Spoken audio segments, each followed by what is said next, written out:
जैसे हमारे यहाँ झाड़ू की महत्वता की, जो झाड़ू होती है, बुआरी होती है, जिस झाड़ू को अपन झाड़ते हैं, ये महाराज 3 जगह पर नहीं रखना चाहिए। कितनी जगह पे नहीं रखना है? 3 जगह। पहला, जिस कमरे में पति पत्नी दोनों सोते हो उस कमरे में झाड़ू कभी मत रखना, क्योंकि पति पत्नी में क्लेश बना ही रहेगा, आपस में प्रेम स्नेह नहीं रहेगा। जिस कक्ष में पति पत्नी सोते हो रहते हो उस कमरे में झाड़ू कभी नहीं होना चाहिए, बुआरी नहीं होना चाहिए। दूसरा, जिस कक्ष में हॉल में लोग आकर बैठते हो और वहां कोई सोफा सेट लगा हो, कोई पलंग लगा हो, उस पलंग के नीचे, उस सोफे के नीचे झाड़ू नहीं होना चाहिए। सास और बहू का संबंध अच्छा नहीं रहता, विवाद होगा ही, ये पक्का है।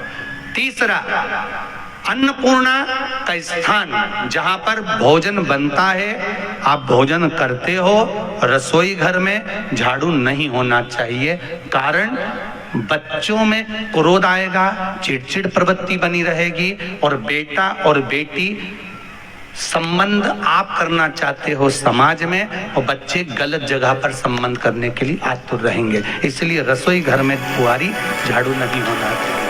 शाम को 4 बजे से लेकर 7 बजे के बीच में शंकर और पार्वती के भ्रमण का समय रहता है। मेरे देवाधिदेव महादेव माता पार्वती के भ्रमण का समय, भगवान शंकर पार्वती घूमने को निकल गए। इसलिए हमारा सनातन धर्म कहता है शाम के समय पर माताओं को झाड़ू नहीं लगाना चाहिए, शाम के समय पर माताओं को चूड़ी बिछिया नहीं बदलना चाहिए, शाम के समय पर माताओं को मांग में सिंदूरा नहीं भरना चाहिए, शाम के समय पर माताओं को बाल नहीं बांधना चाहिए, शाम के समय पर माताओं को चौखट पर नहीं बैठना चाहिए। उसका कारण क्या है? क्योंकि पार्वती जी ने भगवान भोलेनाथ जी से कहा था कि तुम मुझे रोज शाम के समय प्रदोष काल में भ्रमण के लिए लेकर जाते हो, मेरे लिए आज्ञा क्या है? शंकर भगवान ने कहा, सुनो पार्वती, मंदिर के अंदर नंदी रहता है, जाने वाला यात्री जब मंदिर में मेरा दर्शन करने आता है तो नंदी के कानों में कहकर जाता है कि शिव जी को मेरे यहाँ लेकर आना।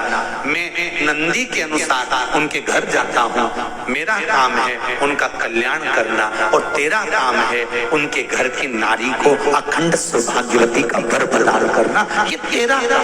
तब पार्वती माता ने कहा, अखंड सौभाग्यवती होने का वर मैं तो दे दूंगी, पर उस समय पर माताएं चूड़ी बदल रही होगी, हाथ से चूड़ी निकाल रही होगी, तो मैं वर कैसे दे सकती हूँ? मांग भर रही होगी तो मैं वर कैसे दे सकती हूँ? उस समय पर चूड़ी बिछिया बदला जा रहा होगा तो मैं वर कैसे दे सकती हूँ? उस समय पर झाड़ू लग रही होगी तो मैं लक्ष्मी को वहां कैसे भेज सकती हूँ? आप बताओ। तो शंकर भगवान ने कहा, प्रदोष का समय एक ऐसा समय होता है, शाम का समय ऐसा होता है जिस समय पर केवल शंकर और पार्वती की आराधना का समय होता है। हम तो कई लोगों से कहते हैं, अगर आपके यहाँ संपदा नहीं आ रही है, बहुत मेहनत कर रहे हो, फल नहीं मिल रहा, कहीं नौकरी, कहीं सर्विस या कहीं व्यापार या व्यवसाय में कहीं तकलीफ आ रही है, हम सबसे कहते हैं शाम का समय पकड़ लो, शंकर जी के मंदिर में दिया लगाना प्रारंभ कर दो। शिव मंदिर में अगर दिया नहीं लगा रहे हो तो बेलपत्री के पेड़ के नीचे दिया लगा दो।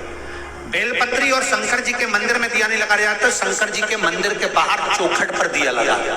इतना भी नहीं कर सकते तो अपने घर के बाहर अपने द्वार पर दिया लगा दो, पर शंकर जी के नाम का श्री शिवाय नमस्तुभ्यम बोलकर शंकर भगवान को याद कर कर, अपनी कामना कर कर, बाबा का स्मरण कर कर, पंचाक्षर मंत्र नमः शिवाय, षडाक्षर मंत्र ओम नमः शिवाय, द्वादशाक्षर मंत्र ओम नमो भगवते वासुदेवाय, जो मंत्र तुमको याद है उसका स्मरण कर कर, लक्ष्मी हो चाहे नारायण हो चाहे राम हो चाहे कृष्ण हो, स्मरण कर कर शाम के समय बाहर दिया लगा दो, दरवाजे के पास लगा दो। वो सुनेगा जरूर, आएगा तो उसका वेलकम जरूर होगा और वो कुछ देकर जरूर जाएगा। नियम तो बनाओ, उसकी चौखट पर जाकर कहना प्रारंभ करो।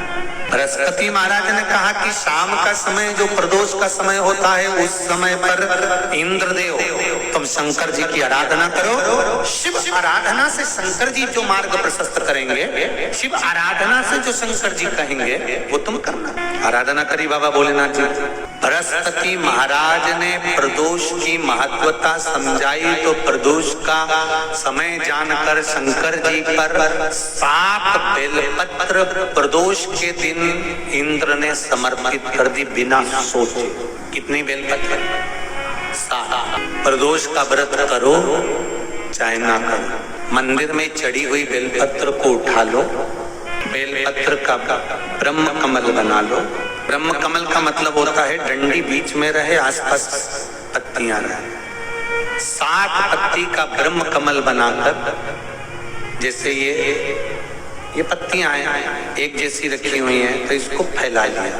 7 पत्ती को आपस में फैलाकर ब्रह्म कमल बना लिया। प्रदोष का व्रत करें ना करें, जरूरी नहीं है कि वृक्ष से ही पत्ती लेकर आओगे तो ही शंकर जी को चढ़ाओगे। शिव जी पे से चढ़ी हुई उठाकर धोकर ब्रह्म कमल बनाकर बाबा से विनय कर कर, हे प्रभु आज मैं इस काम के लिए जा रहा हूं, बाबा मेरा ये कार्य है, बोल कर श्री शिवाय नमस्तुभ्यम बोल कर शिवलिंग पर समर्पित। दिन भर के प्रदोष व्रत का फल बाबा एक बेलपत्री समर्पित करने पर भी प्रदान कर देता है। शिव प्रदोष व्रत कर रहे हो, उससे बढ़कर कोई प्रसन्नता नहीं, पर नहीं कर रहे तो प्रदोष के दिन या 12 महीने शिवरात्रि आती है, शायद आज भी हो, हर महीने शिवरात्रि आती है, प्रत्येक महीने की शिवरात्रि। शिव जी को रिझाओ। श्री शिवाय नमस्तुभ्यं, श्री शिवाय नमस्तुभ्यं, श्री शिवाय नमस्तुभ्यं, श्री शिवाय नमस्तुभ्यं, श्री शिवाय नमस्तुभ्यं, श्री शिवाय नमस्तुभ्यं, श्री शिवाय नमस्तुभ्यं, श्री शिवाय नमस्तुभ्यं, श्री शिवाय नमस्तुभ्यं, श्री शिवाय नमस्तुभ्यं, श्री शिवाय नमस्तुभ्यं, श्री शिवाय नमस्तुभ्यं,